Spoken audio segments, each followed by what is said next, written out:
a 2, a 3, a 4.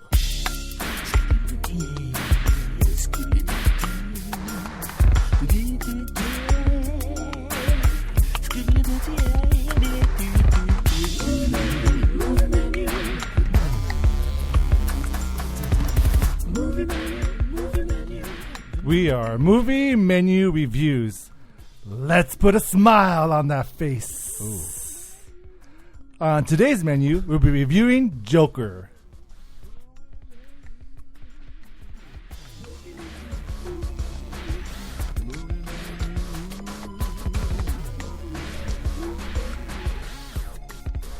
Welcome, ladies and gents. I'm Dan the Man Muñoz, host of Movie Menu Reviews, your weekly movie news and reviews podcast. I pity the fool. We are back from hiatus. I mean, technically, we did have a bonus episode for It, Chapter 2. That's right. But we are officially back for the fall season, the Oscar season, the A-Team season. The A-Team season. Yes. Technically our 18 season, but we are the A-Team because we are joined by special guest Heather McLane. Hey, guys. You like that segue, right? That was pretty good. Though other people that make up the A-Team, for some reason, is my my co-host and senior panelist Z. I pity the fool.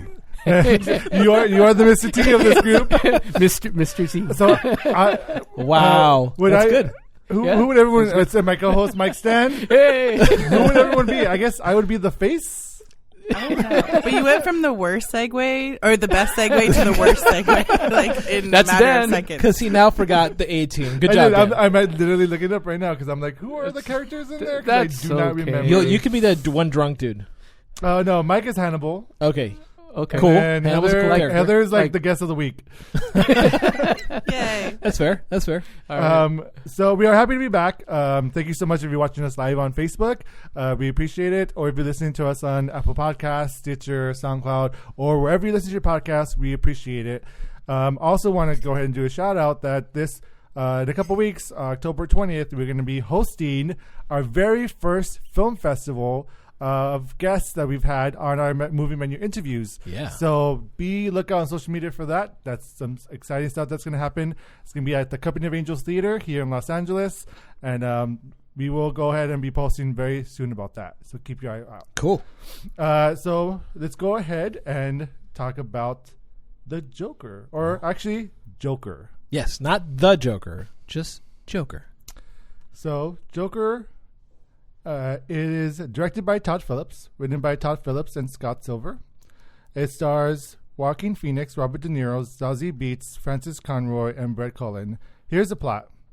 A gritty character study of Arthur Fleck, a man disregarded by society.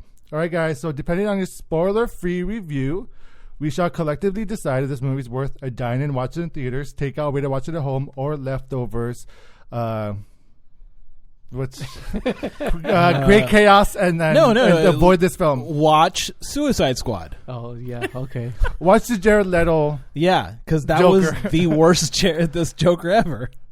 And now, Heather, you as a guest have an option of winning a point if you go ahead and win the review. And if which you will, we'll see. And if you have up to 10 points, Heather, you could turn them in for doing your own segment of your choosing, movie related. Or you could go ahead and Z will pay for you to get some. I'm sorry, food. What? You were just volunteered. He will buy you a boba, or he will buy you a burrito, or a torta, or horchata, something. So up to 10 points, you get like a reward. Okay. As a thank you for tolerating us for like at least 10 episodes or whatever. So if I win, I either get to do work or get free stuff. Yes. But yeah, pretty much. All from Z. Thank you, Z. Shut up.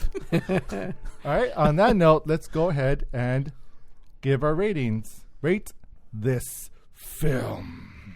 Heather, as our guest, you can go first. I'm gonna give it a hard dine in. Mm-hmm. Damn it, Heather! These guys influence you to say hard and soft and all that stuff. That's like you did it on purpose because you know it's my pet peeve. Yes, because you don't like hard things. We get it. Not at all. Moving on. Speaking of hard things, Yeah. Z, would you rate this film? How did you know? I'm going to say that this is probably. I've never actually considered this, but this might actually be in the top 99% of like walking away from this movie. This is a near perfect film, so it's definitely a hard dine-in. Okay. I don't know about I that. don't know about that We can talk about it. Okay. And we will talk about So it. we will talk about that. Yes. Mike, what about you? Let's say dine-in as well. Okay, and So not there's totally yeah. So again, this is the first time we are collectively talking about this film. We Yes. didn't really talk about it before. And you're going to say what? And I'm going to go ahead and give it also a dine-in. Okay. But I do not agree that it's 100% perfect film. Sure. But that's Okay. just my Hey, opinion. he said 99 I see that. I'm saying it's. I've seen it twice now. already. Yes. All right. Because the first time I was impacted by it emotionally, and I walked away from it, being a little emotionally scarred by it. And then the second time watching it, I was watching for the reactions of other people, but at the same time with an awareness of what the twists would be. And so with that being said, I paid more attention to the cinematography, the music, the composition score, and I would even agree. at that, like I Joaquin would Phoenix's agree. performance. In that aspect, the film really thrives and really raises its stakes in that the cinematography, the music, the performances are really elevated in this film. Yeah, and I think so. So I think just starting off, it's funny because on IMDb it doesn't actually indicate that this movie is a Joker movie without obviously the title being the major hint. It is a character study of Arthur Fleck, and I think that the work here by Scott Silver, and obviously we have Todd Phillips, who is co-writer, but he, a director usually takes co-writer status because they've edited the movie in a certain way. But I would say that this is more of a Scott Silver movie because that guy, he's written The Finest Hour, The Fighter, and 8 Mile. So this is a writer who knows how to write dirty and gritty films. And he does such a good job of telling you a story of a character who is falling down. And that's another movie that really this movie reminded me of was a movie called Falling Down. I don't know if you guys ever watched that one. Literally the remember movie. Yeah, it was called and I it was remember that. it was such a great movie. And I think watching this movie, you're not watching a hero, you're not watching a anything aside from a man who's falling apart. And I think that there are several depictions in this film, especially through the character study of what people with mental illness suffer through. And I thought it was such an amazing depiction of that with the added element of it being a comic book movie. Which is great, and I do applaud it with that because obviously in the field that we work in, Z, that we see this and we see how Joaquin Phoenix is able to transform himself into a realistic person who is spiraling downward into a pit of madness. Yeah. Which I really enjoyed watching. My only thing about it was that it was also the Joker. Yes. And And you had a problem with that. a little bit. Why? Well, we'll talk about that in spoilers. Okay, fair Oh, enough. okay. Yeah. But yeah, so what did you guys take away from the story? Did you guys like the way that the movie went? It kind of reminded me of American Psycho. I don't know if you remember that. Oh, absolutely. Where there's this where at some point you just don't know if you don't know what's happening is real or just in his head. Absolutely. And that makes you question a lot of what's going on, which I enjoyed. Which I love that. Yeah. Yeah. Well, and this movie is like a faux sequel to King of Comedy. If you guys ever watched that one, that was a Scorsese film. Well, there's a lot of Scorsese influence. Yeah, in this with Taxi film. Driver as well. But I would say King of Comedy is probably And- the most akin to this. Well, even though Martin Scorsese, who was rumored to produce this film Yes. and didn't, his producing partner did produce this film. So it still has like shades of that era. In it.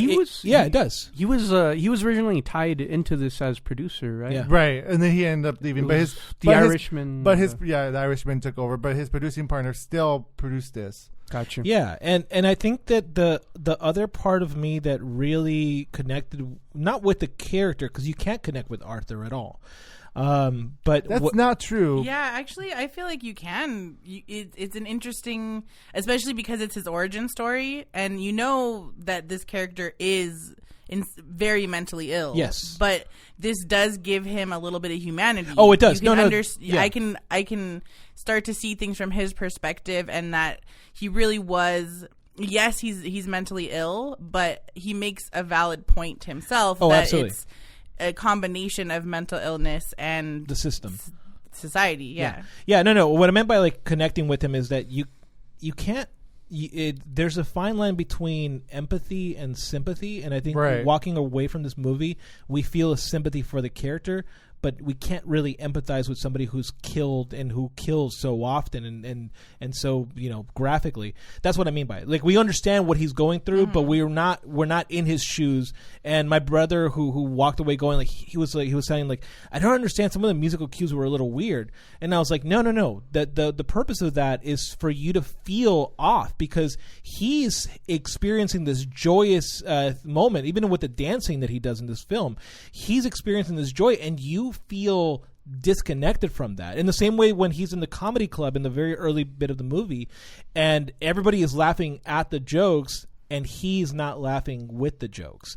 And that's what you're meant to have. And I think that the way that this movie was directed and acted was in purpose of making you feel disconnected from the character. And it does such a good job because Joaquin Phoenix sells that so well.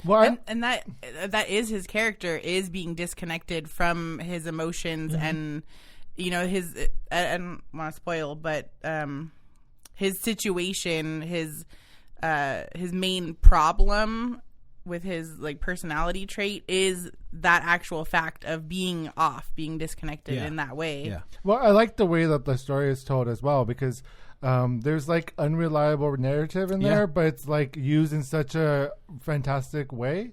And that type of narrative is not used, or when it's used, it could be easily done wrong. Yeah. And they used it to its advantage in this film, well, using mental illness. Yeah, no, absolutely. And I think back to movies like M. Night Shyamalan's films where there's like an obvious twist and you feel kind of like, oh, if I, but this movie has moments in which you really feel akin to Christopher Nolan, where he'll make movies that are really smart and he expects you to follow with him.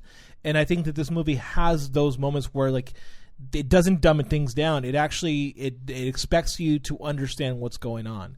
And I think that that's a really clever way of doing storytelling, in a similar way of like Memento or any of the old film noir films, where they really kind of expect you to be able to follow through and not believe the narration, because there is no narration in this movie.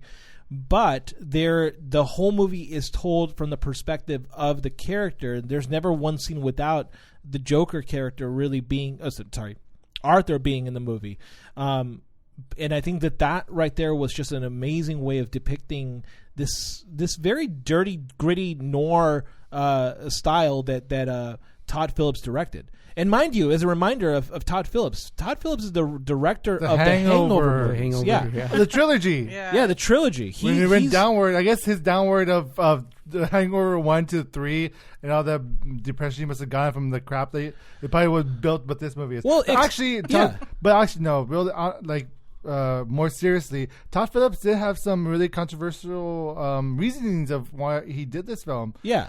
Basically, he wanted to give up comedy because he felt like comedy is too PC now. Yeah. That you can take risks. And, he did say that, yeah. And so he's like, he feels bad for all the comedians out there that are getting like backlashes from saying stuff. Yeah. And but what do you guys think about that? Well, I think that Todd Phillips, who directed the Hangover films, and if anyone's seen them, they're nihilistic, they're narcissistic, and they're very cynical, which describes the Joker character. And so I feel like Todd Phillips was the right person for this job. Now, do I agree with him in comedy being very limited in what you can say? Yeah. Absolutely. I mean, Dave Chappelle did a whole stand-up and he got a lot of heat from it, but nobody rejected his opinion because he was right. Comedy has become very PC. You can't say certain things, and you don't have to look further past than the guy who directed Guardians of the Galaxy. James Gunn. Yeah. James Gunn lost his job because what he had said, 5-10 years ago, he publicly apologized about it, but some right-wing, person came out and made it a big thing. He got fired from his job because he was a comedian making jokes. The same thing can be said about the guy who's going to host the Oscars, like Kevin Hart. Kevin Hart. Yeah. Their comedy is a very difficult field right now, and obviously you can look at the Joker and what he says about comedy. I agree and I disagree because comedy is always evolving. But this is again not a discussion about the era of comedies. Yeah. But I guess in a sense it is because of the Joker. Yeah. But okay, go ahead and continue about what's your thoughts of the comedic part of the Joker, of him being a stand-up comedian. Well, he's not a very good one. It's very interesting too because like you do get to hear some of the other stand-up comedians in the background, and it's actually not bad. Yeah, I was like, that was pretty good. Pretty good. Yeah, I was like, this is a good set. I was like, that's some pretty good observation. I don't know if Joker could kind of like lead into that. Well, like, he could. He's already gonna bomb. He was like a ninth grader trying to do stand-up comedy. Yeah, and I will say I did like his first joke though. Yeah, I thought it was funny.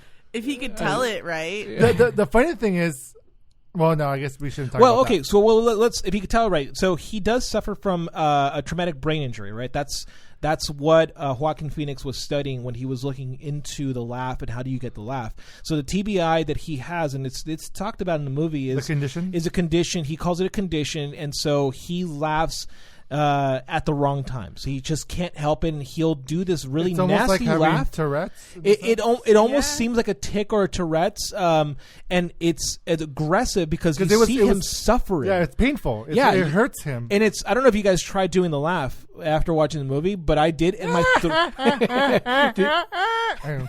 my throat started hurting because it's such an effort that you need to push out that much in that way and tone that your throat hurts. So. If you can imagine you doing it and then seeing this character who's actually suffering and holding his throat and he cannot help it at all. Mm-hmm. There's this beautiful moment in the trailer, and it's in the movie, where he's trying to make a child laugh, and in the movie he starts laughing and he cannot stop himself, and you immediately feel connected to the character. And so that's that TBI that he can't control, and that's what leads to the bomb that he does when he goes on, does the stand-up. And that's a real thing, because when I worked at this place, there were people who would laugh uncontrollably. Yeah. Could you say exactly what TBI stands for? No. No, traumatic brain injury. Got you. Yeah. Okay. So TBI is a traumatic brain injury, Gotcha. and it's due to trauma. It's due to and also a brain injury. So, say for example, he got hit in the head. Gotcha. That would cause something like that. Go ahead. We do have some comments. Yeah.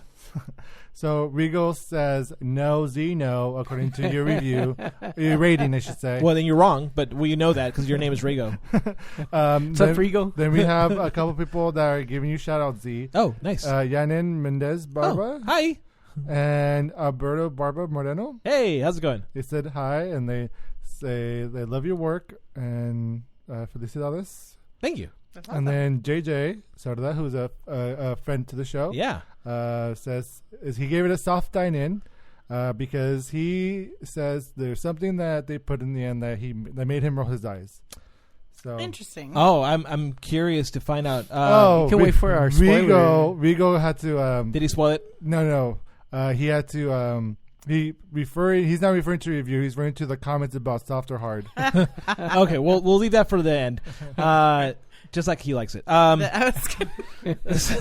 Wow. But okay, so we're off the hinges now, folks. We are really off the hinges. All right, Joaquin Phoenix. What did you guys think of Joaquin Phoenix? Thought he was great. I would not be surprised if he's nominated. Right.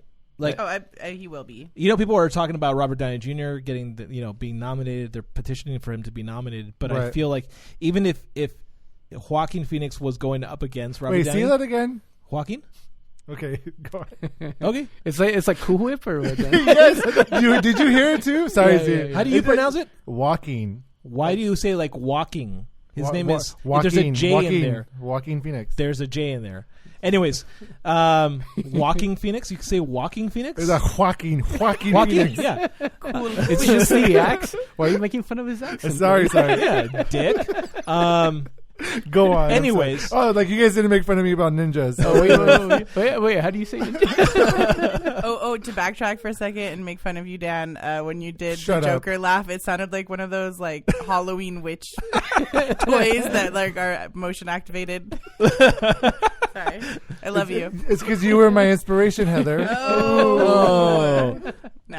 Go on. Back to the acting. Hey, Yes. what did you think about his performance, Z? I think he's going to win the Oscar. I think if I don't know who else will be nominated with him, but I think that his multi-layered performance, was so amazing that, like, again, part of me just thinks that this movie is resting on his shoulders, his very frail shoulders. He lost weight for it. He does things with his body. He's a method actor, so is. he really goes full into a role. Like, he doesn't turn his brain off of the character. He is the character living as him as the production is rolling. Which is amazing. But also, can they please stop having method actors play Joker? Like, what are we doing?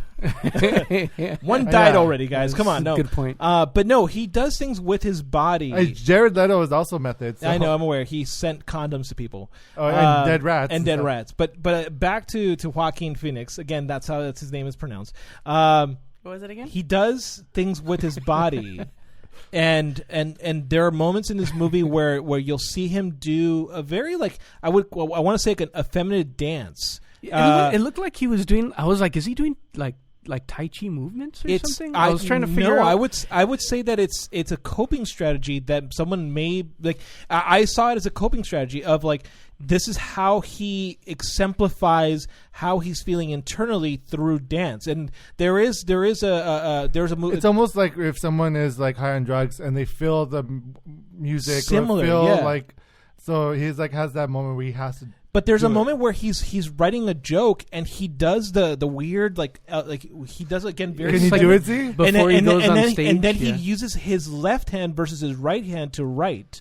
And again, it's like that's interesting movement that he does that triggers a different part of his, like, it's like, well, no, you just see it and you're like, wow, that's an amazing depiction of what he's suffering through. But no, also, like, the other, like, when he like in the beginning of the film and in another part of the film, when he was fully the clown, he did the dance moves. Yeah. And it's what made him happy. Yeah. So I feel like that was reminiscent of when he was happy doing these jobs. Yeah. Well, it's interesting to talk about it that way as a coping mechanism because he can't express himself the way he wants to. Like, his emotions and his brain don't connect in a way to express, but that is his way of expressing how he feels since he can't verbalize it, right? Yeah. He laughs at the wrong times and he can't laugh when he wants to, but that's a really fascinating way to look at that. Yeah, no. And again, that's all the Joaquin Phoenix and how he's performing it, because it's just amazing to see an actor who's using the physicality of his body to really show you what he's, because I watched the movie twice and there's not a huge amount of dialogue in this movie. It's a lot of him just showing you with his face, and it's like, wow, like, again, he deserves the Oscar because he did so much with his body and with his ability to express things with his words when you finally see him when he becomes the Joker, that it's like that. I don't like, this is something at the level of like Christian Bale, and I'm thinking about There Will Be Blood, like Daniel Daniel Day-Lewis. Like, it actually, this movie reminded me, especially that ending reminded me a lot of There Will Be Blood, just like of that, like, release of like all the stuff that's being held in, and Joaquin Phoenix just shows you all of that with his final movement. We'll talk about that when we get there, but it's just an amazing depiction of what he was suffering through. Now, what did you guys think about the rest of the cast in the film? Francis Conroy, Zazie Beetz, Robert De Niro. How was everyone else that was around the world of Arthur Fleck? It was a solid cast, and like even the smaller characters, there was just such good stuff. And one thing I really, really appreciated about this movie is it's rare when a movie can completely take me off guard. Yeah, like actually have a plot twist or something that's surprising to me, because movies are kind of formulaic and predictable. Yeah. And there was multiple moments in this movie where I was like, "What? Oh!" Or like a hard belly laugh because it something was awkward and a nerve happened. What scene I'm talking about. We'll talk about it later. But I was dying of laughter. Yeah. It was completely caught me off guard, but which brilliant. I feel like Todd Phillips did on purpose to make you laugh in a very uncomfortable moment. Yes, it was Agreed. perfect way to break the tension. I don't know what you guys are talking about, but I think I have an idea, and I agree with that. His friends came to visit him. Yeah. Oh, yeah, absolutely. That was my favorite scene in the whole movie. But Frances Conroy for me was also like a really amazing supporting actress in that. The She mother. plays the I mom do love her. because Yeah. there are moments in which you can tell the relationship. And again, looking at it from like a psychological perspective, you look at it and you go like yeah, that's she said things like Arthur, you want to be a comedian, but you have to be funny for that. Yeah. And it's That was so great. demeaning, and you just kind of go like, you cringe at that moment of like, oh, that's horrifying. And it's like those little things that they're lines that you can drop really easily or not even pay much attention to it, but they mean so much to the character. And I think that the Frances Conroy delivering that, even I think she was I think she was naked at the moment, right? She was getting a shower. And it's like this very vulnerable moment, and you can tell that she's the most vulnerable in the room, but she finds a way of making Arthur more vulnerable. And that's impressive to do that. Zazie Beetz, what do you guys think of Zazie? She was. It's hard to talk about without spoiling it. Sure. because it didn't. Yeah. But as far as like her performance. her performance was great, though. Yeah. It was a great performance. I really enjoy. I feel like they did a great job, including Zazie Beetz, because that whole storyline was one of probably the best ones in the film. I thought really so too. enjoyed Yeah. that aspect of it. But she obviously did a fantastic job, because I didn't see her the outcome of her storyline. Yeah. It caught me by surprise. So it was well done. Yeah, no, I Yeah. agree. Yeah. And Robert Downey Jr. was amazing. Sorry, No. Robert Downey Jr. Robert De I was Niro. like, I was like, wait. wow. He was in Ro- this also? I Sorry, didn't even know he Robert De Niro. This is the one he was trying to go for an Oscar.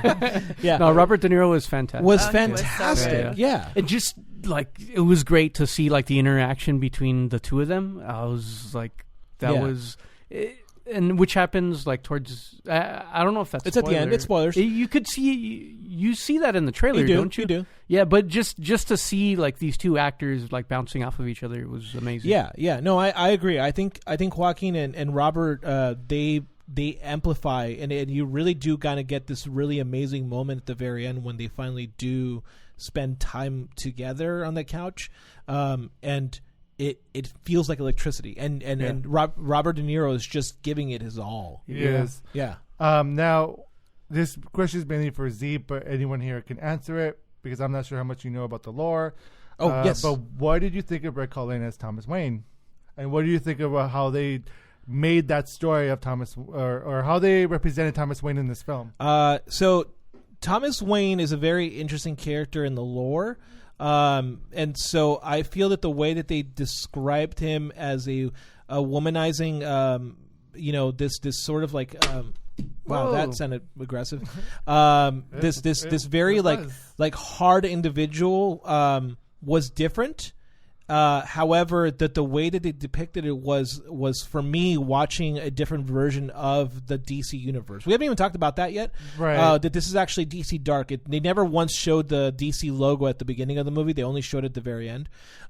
So I think that the way that they showed Thomas Wayne was more reminiscent of, say, like the Flashpoint Thomas Wayne, the very aggressive Batman version that he becomes. And so I could see that in the way they performed the role. I think the way that Joaquin Phoenix plays the Joker is also reminiscent of a lot of different Jokers out there, including, of course, Heath Ledger's Joker. You get to see you can see There was like an homage. Homage there for that character. But you also see the character from like the Killing Joke. You Right. definitely see the Killing Joke, that moment of release and humor. And also, like, part of me, when seeing him on stage with Robert De Niro, was a reminiscent also of The Dark Knight Returns, because that scene does happen in that comic book. There's animated movies if you want to skip the comic books, but yeah, I think that the way that they did the lore, how Todd Phillips told us a completely different story, and more importantly, told us a story that you got one perspective, but again, I encourage everyone to rewatch it. You don't get one definitive answer to the Joker lore. You think you do until you watch it again. I really enjoyed that part, because it had you guessing. I felt like people would have been upset but they don't give you definitive answer of who to believe or not. And I really liked how, because we don't spend a lot of time with the Waynes, ever really, which is great unless you read the comics, and like Crisis, where we have this whole different perspective of Thomas Wayne and Martha Wayne. Yeah. But I really enjoyed where they took this, because it was an element of the lore that I didn't even expect. Yeah. Because Thomas Wayne is always depicted as someone who's like mighty and glory and a great man and like perfect. So I liked the grittiness and realness of who he was in this film. Yeah, no, absolutely. Like, he was not the Superman in the film where he was high and mighty. He was a believable person in the film. Well, and I think, just to I know we want to go into spoilers, but like one of the final things that I enjoyed about this movie is that it's set in 1981. And 1981 is a very important year because this is post Watergate. This is post a lot of the big civil rights movements, and so there was a movement in the 80s where people started seeing, and we have it more now, where you started to mistrust businessmen and people of the government, and Reagan was president during that time, in which he defunded a lot of. I think Reagan was more like 83, but this happened during the Reagan era, where he defunded a lot of the mental health institutions. And so I think that Thomas Wayne plays that role pretty well, of mistrust. And even at that, there's one throwaway line in the movie where he all of a sudden inspires the clowns to come out, and you realize that we're looking at a reality that is ripped from the pages. Like, you really do feel like you're in the 80s, and you do feel that moment of like Thomas Wayne just stepped on it, but he's so disconnected, and you can see it from Arthur's perspective. Again, this movie does such a good job of showing you his perspective without putting the narration into his head. And so, I never once agreed with Thomas Wayne, and I think that that's important, because it showed you what it felt like to be in the Joker's shoes. I think, yes, definitely the 80s, but I also feel like there's a lot of social commentary that's relevant to right now. That's what I meant. Movie. Yeah. Like, it's... Well, we had a really long, a 2-hour discussion, and it could have, continued, except it was like 3 a.m. at this point. But a 2-hour discussion about things afterwards, and this movie is great for that, because there's a lot of different aspects to look at, and there's a lot of different ways you can relate to current situation. Which will bring me up to my next question. So when this film, it won the Tiger Award or the Lion Award at the Cannes? The Toronto. No. Yeah, the TIFF and other festivals, they won awards. Yeah. But people were saying that this film kind of promotes violence and glorifies violence, and it glorifies the active shooters, right? Or it doesn't. The theater in Aurora refused to play this film out of respect to the family, which is understandable. Yeah, absolutely. What do you guys think about now that you've seen that, and people are saying this being very film that might be too sensitive for this time? What do you guys think about that? There's people categorizing this as another comic book film, and that's a huge mistake. Yes, the whole purpose of the creation of this film was to not be like any other comic book film. Yeah, it's standalone, offshoot, one as Z had mentioned before, where it's and I know it's been mentioned before, where it's almost like a character study, as you mentioned, Arthur Fleck, who turns into Joker. That's what this is. It's not like a Joker film, or and I know it's inspired of all these references, as you mentioned, but to shoot the film down before even giving it a chance to watch it is a huge mistake. I agree. Yeah, and very early on, it was being shot down. It was already being criticized before it was released. After watching the movie, I walked away from this movie thinking two things. The people who are commenting about it promoting violence are people who believe sternly that mental illness leads to violence. This movie is not about that. This movie is depicting a character who is, again, you have sympathy for the character and you understand. And even at that, like with that, I don't want to spoil it. We can talk about it more when we get to the spoiler section, because Ashley, my fiance, wrote this amazing description of what his diagnosis is. But for the most part, what you can look at is a character who will reflect society a lot. And I think watching this movie, I walked out of it going, we need more money in mental health. Mm-hmm. We need to put more money there to help people like him.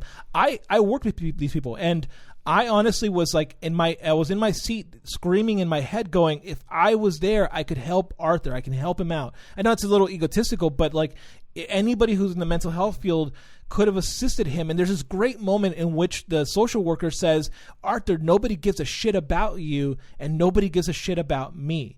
And that's such a real moment, because defunding of the mental health community is the reason why we have such a huge crisis with the homeless issue right now. And on top of that, there's this great moment in which a character who I would say is probably more closer and akin to a right-wing extremist, who hands Arthur a gun and says, here, to protect yourself. And Arthur tells him solemnly, and he tells him honestly, I'm not supposed to have a gun. But he takes it anyways. And I felt like this movie, people who are commenting about it are more, people who don't believe that mental illness is a thing that needs to be treated. And I think that's a huge problem. Now, do I think that this movie can inspire violence? I talked to my fiance, and she said that actually, if you're already on the edge the same way that Arthur is, this could lead you down that path. In the same way that video games doesn't cause violence, violent people who play video games causes violence.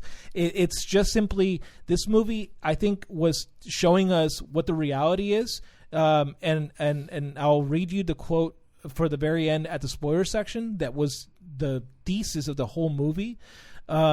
The seed that planted the film. Yeah, because I think that this movie is a movie that actually, honestly, wins my heart in descriptions of what people with mental illness go through. There's this moment in the trailer that shows you, like, you never listen to me, do you? You never, like, I tell you things and you never listen to me. You ask me if I have negative thoughts. All my thoughts are negative thoughts.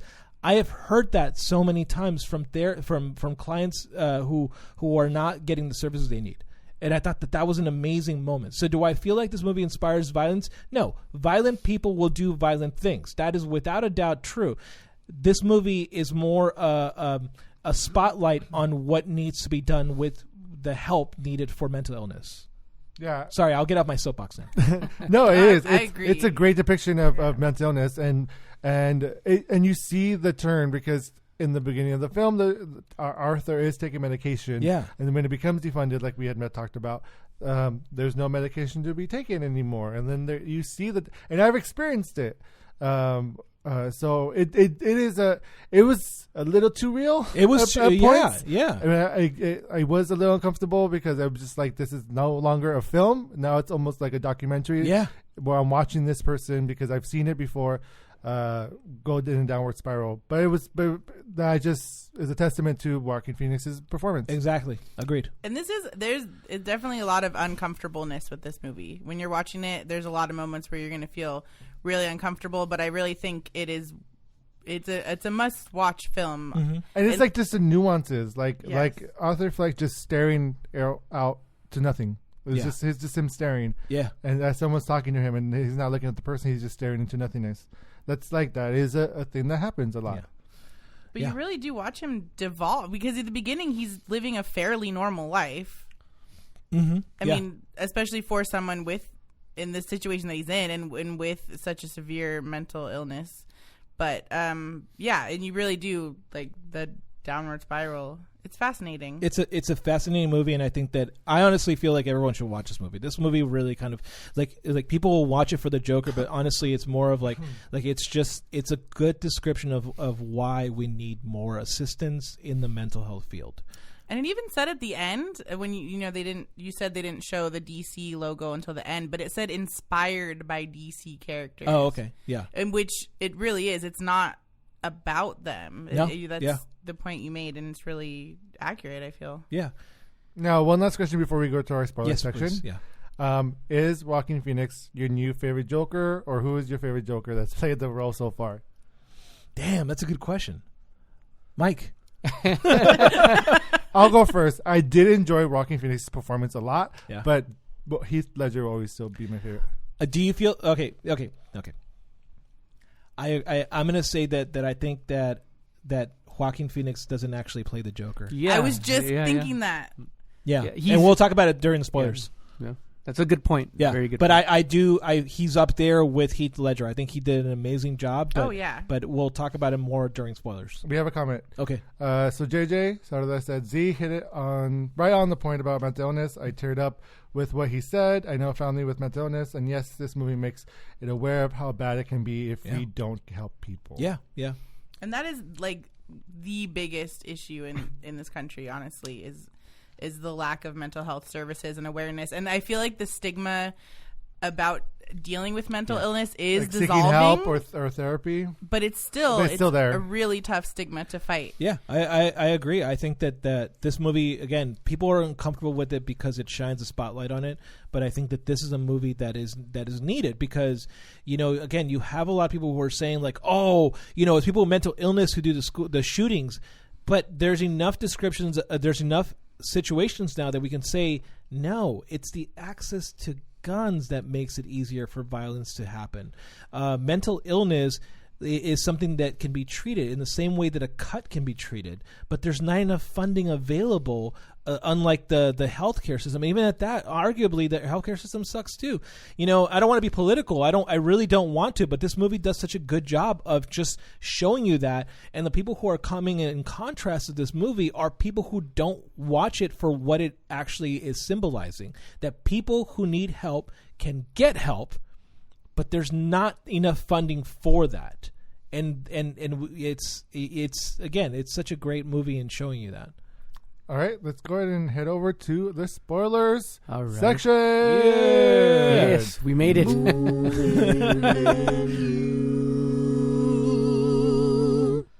Okay, hopefully our watchers who are watching this live can see that this is a spoilers section. We should call them watchers all the time. Ooh, the watchers. movie menu watchers. There you go. So turn away right now if you do not want to know what happens at the very end of the movie. Yeah, so we are entering spoilers territory. Yes. Spoilers. You can see it. So you have been warned. If you have not seen the Joker, we highly recommend that you. If you haven't seen Joker, I highly recommend that you stop watching us and come and watch the rest of it when you do watch the film. Yeah, you have been warned. It's like, we love you, but bye. Yes. So let's go ahead and go into spoilers. Yes. How did you? Let's talk about the rise, or let's talk about him not playing the Joker. Yeah. Let's go straight into that. So because Yeah, go on. It's a very interesting. Again, one of the arguments that you can have while watching this movie is that this movie is not, in fact, a Joker movie. It's a proto-Joker movie. It's an origin story. It's an origin. No. As in, like, he's a prototype to what the Joker Heath Ledger's becomes. Because what you see is you do see the rise of the Clown Prince, which is a brilliant way of showing that at the very end, where he has a crowd of people around him cheering him on. And he does the smile with his fingers and the blood, and you see him rise as the Clown Prince. And for me, as a nerd, I love that scene because we always get the description of like the Clown Prince of Gotham, and then all of a sudden you see this really true moment where Arthur gets validated to the point where he becomes and rises as the king. However, is this really a Joker movie? Well, That's a question that I have that I walked away from, because the Joker in the comic books, in the movies, has always been depicted as a psychopath or a sociopath. And in this one, he wasn't. He was depicted as a normal person who was suffering through mental illness. He wasn't actually the psychopath that we know as the Joker. So I would say that, are we actually watching a movie of the Joker, or are we watching a movie that is depicting the TV show Gotham's depiction of the Joker, which I thought was a very interesting premise for Todd Phillips to go into. So in the Gotham TV shows, it talks about how there isn't one Joker, there are multiple Jokers, and the Joker essentially... I thought about that same thing too. Yeah, the Joker is the symptom of a city that's falling down, that's actually corrupted, and people will rise to be the Joker repeatedly. And I thought that was interesting watching this, because realistically, again... Like this one moment is inspired the plethora of Jokers that will come in the future. Because again, the Joker in the comic books and in the TV shows is a psychopath, a man who does not... I mean, look at Jared Leto. He's a psychopath, but he's also like very intelligent in that sense. Yeah, exactly. And you don't get intelligence with this character, with Arthur. That's what we were discussing too, like the lack of like cunning. Yeah, and there isn't any forethought. There isn't any planning. Even the Heath Ledger Joker was very cunning and thought things through. He was always a step ahead of Batman. Yeah, and Batman and them are like arch nemesis. Like this, Arthur Fleck would not be. Yeah. Would not be able to handle Batman. Yeah, I completely agree. And he isn't a psychopath, and he's not he's enjoying killing, but he's not really enjoying it in the way that the Joker, the Heath Ledger Joker, found it as like something you do. You just breathe and you shoot people, right? Like that's what the Joker did there. And even at that, just thinking about like the comic book depictions of Scott Snyder's character of the Joker, this is not that character. It's a completely different character. And I think that's what I loved about this movie, is that it's showing you Arthur Fleck, who becomes a proto Joker and rises to the Clown Prince. But you can also walk away from this movie going, he isn't the Joker. He just isn't, and that's okay. Or except that the film is called Joker. But no, well, I mean, the film is called Joker because... It's not the rise of Jokers. It's called the Joker. But see, here's the other thing. There's no the. Here's the other really important thing. Maybe that's... But there's no S. Hold on. Did this movie actually even happen? Or is this just a false narration by the character who we know as the Joker? Because you see two segments in this movie. One, when the social worker is interviewing him, and she asks, "Why did you go? Why were you taken to a hospital?" And you see him smashing his head, and then you see him wearing the same thing at the very end being interviewed. Oh, gotcha. And so you can really, again, the great thing about the way that Todd Phillips and the writer, I forget the writer's name, Scott Silver, the way that he wrote this movie was that you can actually watch it from a multifaceted perspective of saying this is the Joker, or it's not, or it is a Joker and he's just bullshitting with people. And that's awesome. That's why I love the unreliable narrative that they have in this film. Yes, because like even the whole storyline with Zazie Beetz' character, like I was like, oh wow, they're really moving fast, and she must be like really low standards, and like not give a shit because Joaquin Phoenix, Arthur Fleck looked very creepy a lot of the time, and she was okay with him stalking her, and then when they revealed that it was all in his head, I was like, oh, why the fuck did we not think that? 'Cause he's crazy. Yeah, did you fall for that? I didn't. I actually, well, again, I did my homework and I watched King of Comedy, and King of Comedy does show you some of that. But for me, the interesting part watching it the second time was that dance that I was talking about, the feminine dance that he was doing with a part of his body, all those moments in which he was dancing triggered a hallucination. So anytime he danced, so at the beginning where he does the joke with his left hand, right? He says like he does the joke on the table. She knocks on the door. And then after he kills the people and he goes into the bathroom and starts dancing in there, he goes and walks over to her apartment and makes out with her. And so every time you see a depiction of that, you see him dancing prior to. And I think that's a really, again, very interesting depiction of the psychosis that he's having. So for me, I was very skeptical and I didn't get caught by it. But there are so many things that caught me in this movie. There's just so many things. Did it catch you, Mike? Yes, it did. And also just how violent it became. Yeah, it just kind of like it was just shocking for me, and how it came out of nowhere. Also, came out of nowhere, but I'm sorry. Go ahead. No, go ahead. No. Yeah, how like the character that gave him the gun earlier in the film, he just gets stabbed in the eye. That's kind of like where it like goes into like American Psycho territory. Yeah, that was Heather's favorite part because that was my favorite part because the little guy had it like he was so scared. and Arthur had to open the door for Yeah, him. yeah. That- Everyone in my theater laughed at that scene. Which, as well. by the way, well, again, everyone was uncomfortably laughing, right? That's Yeah. what you were saying, Heather. You know what? A lot of people didn't laugh at our theater at that. I think, Really? like, People were like, we were the weirdos laughing at that, and Oh. it didn't bother me at all because I have a really dark sense of humor, and I was like, okay, you guys are just not on that plane. That's fine. You're really uncomfortable, but it was just, it was such a, it's something that I would direct because I love. It's almost cheesy, Yeah. but it was just a perfect tension breaking moment, and But it still created tension because he like. yes, I he's- was with him because he's. Well, he he's- does. He like, does is go. he He does go boo at him. Yes, yes. But this character is terrified. I mean, he just watched something so horrific. Yeah. Right, and then he's the realization, like, is he gonna? You're with him. Yeah. Is he gonna kill me? And then the moment of like, oh my god, I have to walk past him. Yes, yes. And then he does scare And he has him. to ask. I mean, I was with him that whole time, and I was dying because I was just there. And then as soon as he got to the door, I remembered about the latch, and I was like, ha! It was so great. But see, and that's my whole my whole point. One is you don't feel empathy for Arthur. You felt empathy for the character that Right. was Yes. opposed to the So that's important. The second thing is the Joker in the comics and in everything always has sympathy for little people. Because he's also a freak, so he also I was like I know in my mind I knew he was safe, but I was like, Right. but he might still fucking kill him. Like I'm just like It's unpredictable. yeah, it's so unpredictable, and this movie does a good job of all those without even notifying you that there's a jump scare about to happen. The moment that I jump scared and laughed was the moment where he's talking to the police and they're belittling him, going like, is that laugh actually a thing or is that just a gimmick? You know, and he walks away and he slams yes. into the door.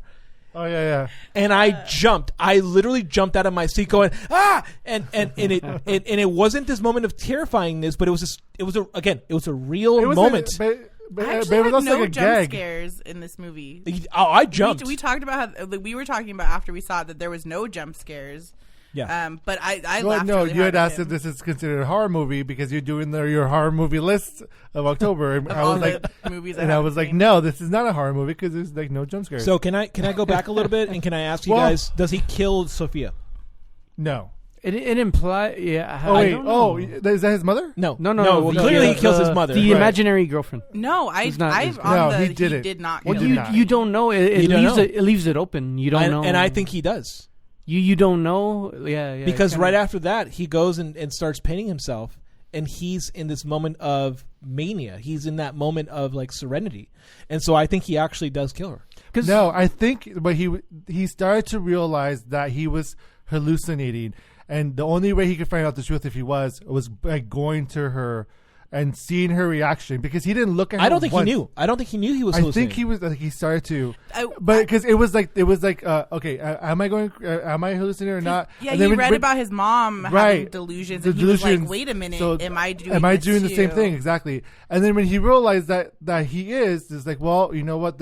Fuck it, and that's where he like let himself be free. and kill her. And I think he killed her. I I think really don't. no. I don't think honestly so think he either. walked But away. that's the brilliance of it. Is we, Yes, we're, agreed. we don't know. debate it. Agreed. How would you think that he killed her or not? I felt like it was implied because if I'm not mistaken, right before then he had killed his mother, right? Yes. So like at that point he's just on a killing spree. yeah, and and he tells her, "I had a bad day," which is a notorious Joker. and right before like it cuts to the scene of him leaving her apartment, he does the gun thing. Like, yeah, it's kind of like it's you're implied gonna that die. he's yeah. Well, So- that's like what he did right before he ended up. I mean, that was his whole thing. He kept putting the gun in his mouth, like an imaginary gun, or actually the real gun in his mouth. Yeah. But then he ended up shooting Murray. Right, which of course his whole purpose was to go on stage and commit suicide up until Murray pisses him off. Right. Yeah, but I think that whole moment is actually like that. Like, that's when it becomes Joker, obviously. Yeah. So at that point, you're really only getting those last. I don't know how long would you say that is? Like maybe like about 20 minutes. You're getting 20 minutes of the full on like Joker, crazy Joker. You're like watching him. So this audience, let us know what you think. Did he kill Sophie, or which is Zazie Beetz' character, or not? Yeah. I want to know your interpretation of the film. Yeah, I would love to know. I think personally he walks away from that scene, and he does, but they don't show it to you because that would be a line that doesn't need to be crossed, because the next following scene is when he accepts himself as a Joker and kills his friend. So the big guy. Can I talk about the thing that bothers Yes, me? go ahead. Yeah. Oh, okay. Well, I wanted to talk about one thing that I did also like a lot. Now, I really liked, like I had mentioned in the spoiler-free section, how they had interpreted Thomas Wayne. Yeah. And I really liked how it was implied that Frances Conroy, as the mother, was sleeping around with Thomas Wayne, and that technically maybe that Arthur Fleck is related to is the son of Thomas Wayne. Well, hold on, except he's Sure adopted. looked alike. Except he's adopted. So Right. no, that's actually not the case. I like how they played with it. No. See, that's the thing, though. Thomas Wayne is such a powerful man. He could have. He could have. If Arthur's mother was obsessed with Thomas Wayne enough, she could have tracked down that illegitimate baby just to have that connection to him, because she really deeply believed that they had an affair, and to give herself an actual piece of evidence, a But realism. that's where for me So it was like because he is kind of an asshole. He is, yeah. And so I wouldn't be surprised if he did have all this to hush her up, so he can like keep his reputation, and like the truth is not really the truth, but we don't know really. Yeah, I would argue that they aren't related, because if as you were saying, but that's the thing. I know, I agree. You can argue you it. can't. You can. You can argue either way because we don't know. Yeah, and that's again part of the Joker background, is that you don't know, and that's again the purpose of the Joker, is you don't have an actual background. But it was fun to think that they could be brothers for a moment. I thought so too. Yeah, I thought that was a really interesting depiction of that, and I was like, interesting, good way of playing with that. But again, because these are like the 80s, like anything could be forged, anything could be made. It's like no, I understand, but I would say that the way that she treated Arthur by allowing him to be abused the way that he does is not the way somebody who would find it a cherished thing, right? She wouldn't treat somebody who she cherishes, who is the son of Thomas Wayne, in that way. So that's where I was like, no, I think he's adopted, and I think that she didn't care enough to protect him, which is what led to the TBI to happen. But she also has her own mental illness. Yeah. So there's no way of knowing. Yeah, And there's no. Yeah. I mean, it's whatever's in the movie, right? And this is not comic book lore. It's just literally picking things up from where it comes from. What I oh, sorry, you were gonna say something. Yeah, what you didn't like. Oh, well, I did. Okay, so first I did like and I'm not super familiar with a lot of the Batman lore, honestly. Sure, just like the movies I've seen, that's really all I know. But I really enjoyed, for me, it was oh, that's an interesting way to look at it, that the riots and everything and Joker's kind of, birth was what got the Waynes killed. Yeah, I thought when I saw the movie theater, I was like, oh shit, okay, pardon my French, but that was another nice moment that got me, which is I think really interesting, because that's also shooting back to 1989 Batman, because the Joker in that movie, that was Jack Nicholson, kills the Waynes, right? And so I thought that was a really interesting homage or reference or whatever you want to call it, right? It was an Easter egg. Because it was that's actually in the original Jack Nicholson Joker, and I think I agree. I think that the sentiment of this movie, and I think that overall the thesis of this movie, as I was saying for the previous review, was the quote at the very end before he kills Murray, is, what do you get when you cross a mentally ill loner with a society that abandons him and treats him like trash? You get what you fucking deserve, and it's like. That's the thesis of the movie, and again, as I was saying before about the way people are seeing it and criticizing it, this movie is that's a thesis. That's what the movie is trying to discuss: is like mentally ill loners who don't have a society that's built around them to assist them. They fall through the cracks and they become our problem, and we need to help them. It's not a fixing issue; it's an assisting issue. And again, watching this movie, my biggest thing was like, I want to help him so badly because he could be helped. And he wasn't, and because of that, because Murray was belittling him, and then that's another thing about the movie that's really interesting. He has multiple father figures in this movie. He's got Thomas Wayne, he's got Murray, who was the initial father figure, and then he's got the mother figure. And it's when he kills his mom, when he confronts Thomas Wayne first, and he gets rejected by him, punched in the face, that he then goes to the mom and kills her. Which then follows, which for me, it was like, he has to kill Murray. There's no other way around this. He has to, because he's covering all his tracks, right? The Joker, the Heath Ledger Joker, you didn't know where he came from. And you have to see this Arthur Joker get to the point where he needs to kill Murray and become the Clown Prince of Gotham. And I was like, wow, that is a very interesting description of like his psychotic, his what he's going through. His it's all of that. It's so amazing. So I do have the description of the diagnosis of the Joker. Yeah, go ahead and. Did you want to talk about what bothered you? Oh, just it's one moment, and it just, I mean, maybe it didn't bother anybody else, but he suffocates his mother with a pillow, and she's wearing her oxygen cannula. So that didn't work for me. Gotcha. Because she's still, I mean, I cannot imagine even pressing hard enough. I mean, if you could still suffocate her, it would have taken forever because she's still receiving pure oxygen into her nostrils. So it's just a pet peeve for you. Yeah, Okay. I mean, he could have had like a sadistic moment where he takes it off of her. Yeah. Like, I'm about to suffocate you. But so that when it came off, because the pillow came off and it's just sitting there, and I'm like, Okay. How did that work? She shouldn't be dead. Yeah, that's a bit of a pet peeve. So, also, before we get there, JJ has. That's the thing that made him roll his eyes, was seeing the Waynes get killed again. Yeah, that's true. Yes, it was a good twist, but I did not need to see it on screen again. I agree. Yeah. I didn't need to see it, but it was an interesting bookmark. Especially since we just had it a couple years ago with The Justice League or Batman v Superman. But I'll tell you this much: I think it was needed because at the very end, when he's being interviewed by the therapist that he kills, he's laughing, and she asks, "What are you laughing at?"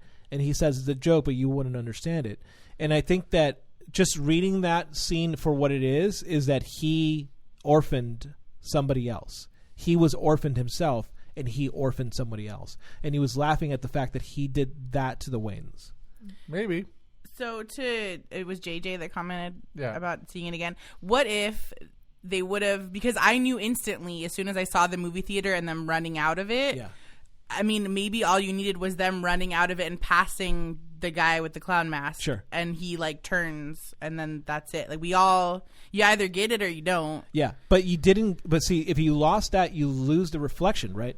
Because the guy who's wearing the mask yells at, "Hey, Thomas Wayne, you deserve what you get. You get what you fucking you deserve." Get what you deserve, yeah. He says the exact same quote that the Joker told Murray, and I thought that was interesting. Interesting. Yeah.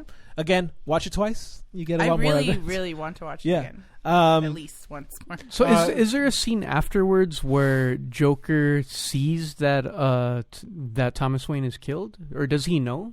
No, you don't. You don't get a. So he doesn't know. He doesn't know. We don't know but that theoretically, we don't know right? whether or So not he gets crowned, and then you see him laughing in the insane asylum. So theoretically, some time has passed because he had to be captured and So he probably does know. institutionalized. Yeah. But is he aware? Who knows? Who knows? It could be an illusion. We're not sure what joke it is. He's yeah, it's true. Yeah. Well, the killing joke. That's the joke he's laughing at. Yeah. Do you want to go ahead and... Yeah, so Ashley is my fiance, so I'm going to call her Ashley. Ash. Ashley, the therapist. Hi. So she wrote this because I asked her to. We went to go watch a movie, and I asked her please diagnose him because she does do therapy. And what she wrote was really interesting, and I thought that was just a really curious diagnosis of the character. So what she wrote is this: the biggest underlying issue for Joker is his history of trauma. This wasn't a single event of trauma. We have no idea about his life before being adopted. Then he was abandoned at a young age and experienced physical abuse so bad that he blocked it out of his memory. And that's true. He never remembered up until he it reads it, and sustained a traumatic brain injury, which is what led to the laughter. Then he lived with a mother with unmedicated psychosis and a personality disorder, which then makes it more complex. This is a lifetime of complex and interpersonal trauma that irrevocably shaped his worldview, attachment style, thoughts, behaviors, etc. He's exceedingly passive, and even from the start of the movie, releases that anger in an aggressive format. Once he has a gun in his hand, it's a matter of time before he uses it to release the anger. And it's no surprise he finds it to be stress relieving and empowering to be in control for once. From a diagnosis perspective, it's of course difficult to diagnose based on a movie, and we don't know if the writers had a specific diagnosis in mind, but thought is that he appeared to be depressed. Oh, right. Her initial thought was that he was appeared to be depressed and experiencing the delusions, which we could describe as schizoaffective disorder. I knew it. I was going to say schizoaffective disorder. Nice. Well done. I don't know much about TBIs, but I'd also be curious if there was a disorder that caused people to laugh like that. Joaquin Phoenix did come out and actually say that that's what he investigated. Yeah, schizoaffective people, they have these tics as well. Yeah. Along with psychosis. Yeah. Lastly, we have to keep in mind that Joker has always been written as a psychopath. In real life, psychopaths are born and not made. So here's the kicker of a question. Did the writers not know that? And their theory is that he turned into a psychopath? So I thought that was really curious. Or has he been a psychopath all along? In terms of this movie promoting violence, this is a movie that could help educate the general public about the need for mental health treatment for low-income individuals. However, this is also a movie that could resonate with those who identify with the Joker and could cause some to connect the ideas of violence and power as remedies to complex mental health problems. I would not recommend this movie to anyone with aggressive tendencies or suicidal tendencies in particular. So that's what she wrote. And I thought that was really interesting. Thank you, Dr. Ash. Cool. Thank you, Thank Dr. you. Ash. I mean, it's kind of this movie is along the lines of, you know how a lot of shooters or mass murderers, you know how we glorify them in the media, or just like the constant media storm. Like, I wish they would spend a lot less time talking about the assailants, or especially not naming them. Yeah, agreed. And the public deep dive into their life, because that adds to it. It's just as if someone who was already along this line might, this movie might be the fuel for that fire. It's right. The same thing as the media. So it's kind of unavoidable in our society. It is. But it's. Yeah, go ahead, Dan. No. Go on. No, I was going to say that I think that the depiction of Arthur as a victim, and I think this movie does that really well, is that it shows him as a victim. You can't connect to him, but he's a victim. That's what I was going to say. So what did you guys think about, because this series of events that create this moment that creates the Joker. Yeah. Right? He gets fired from his job. Yes. He gets the gun before he gets fired. He gets the gun. He gets fired from his job, and then he gets attacked. He gets attacked. Which, interestingly enough, sorry to interrupt very quickly, he gets attacked by interrupting a rape. I thought that was interesting too. Right. Continue. Some creepy guys.